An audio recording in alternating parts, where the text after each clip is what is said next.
Anyway, Deb's left me all by myself for a few days. She's gone over to Sweden for some kind of conference thing.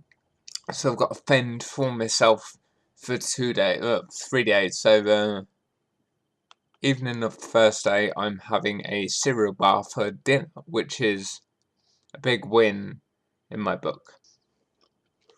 Sorry for eating, but as Claire has commented, am I always eating? Well, not always. I do sleep and then eat.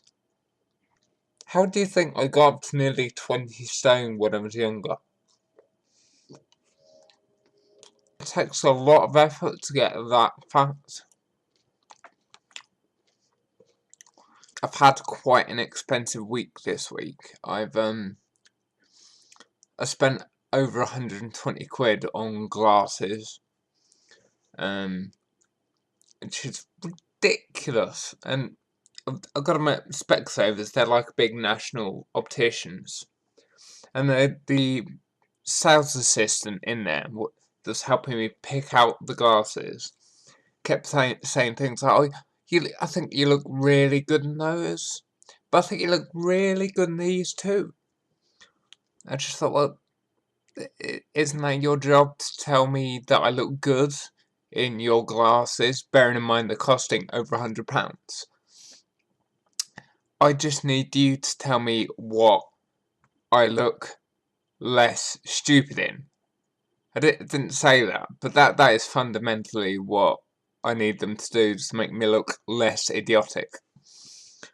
When I was in Specsavers as well, they said I'd be better off with a sort of an oblong style frame, because apparently I've got quite a long face. So I was like, it's quite a large face. So I was like, thanks. I also got a new hat this week. I particularly like where I position the Shift MS sticker on my face, because I get really annoyed on a Shift MS website, people that don't follow the basic sodding instructions. Take a photo of you with the Shift MS sticker or logo.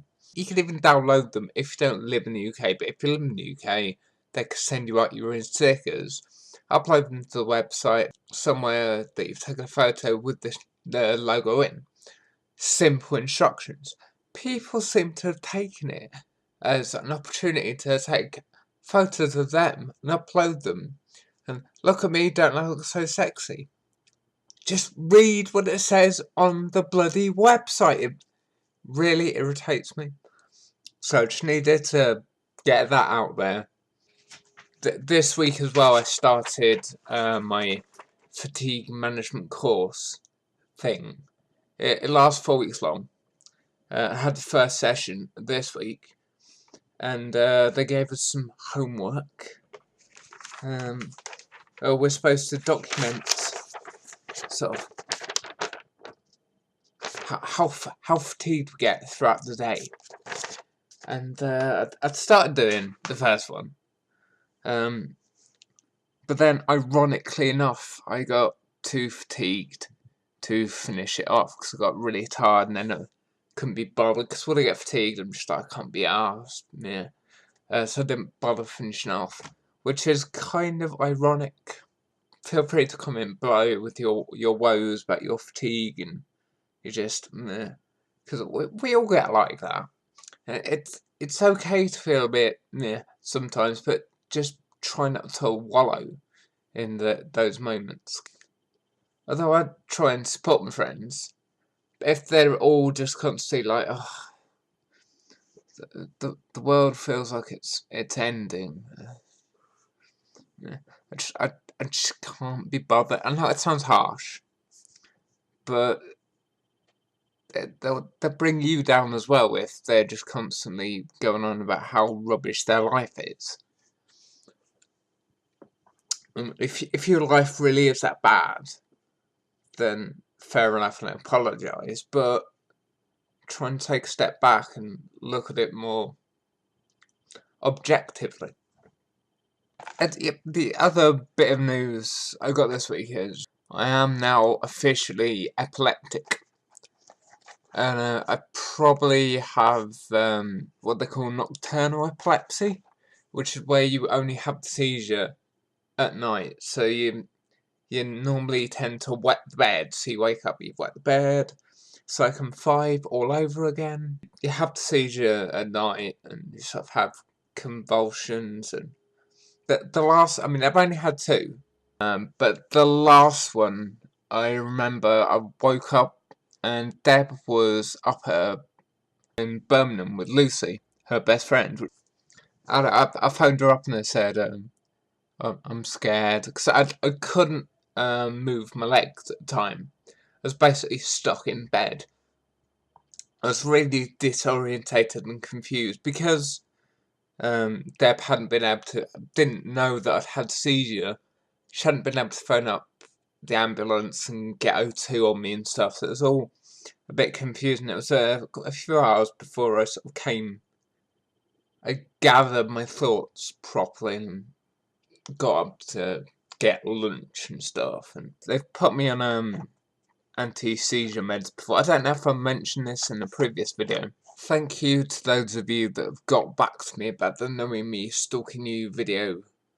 I tagged everyone on the Shift MS channel, but please feel free, if you're subscribe to my videos and you want to make your own, just answer the same 5 questions.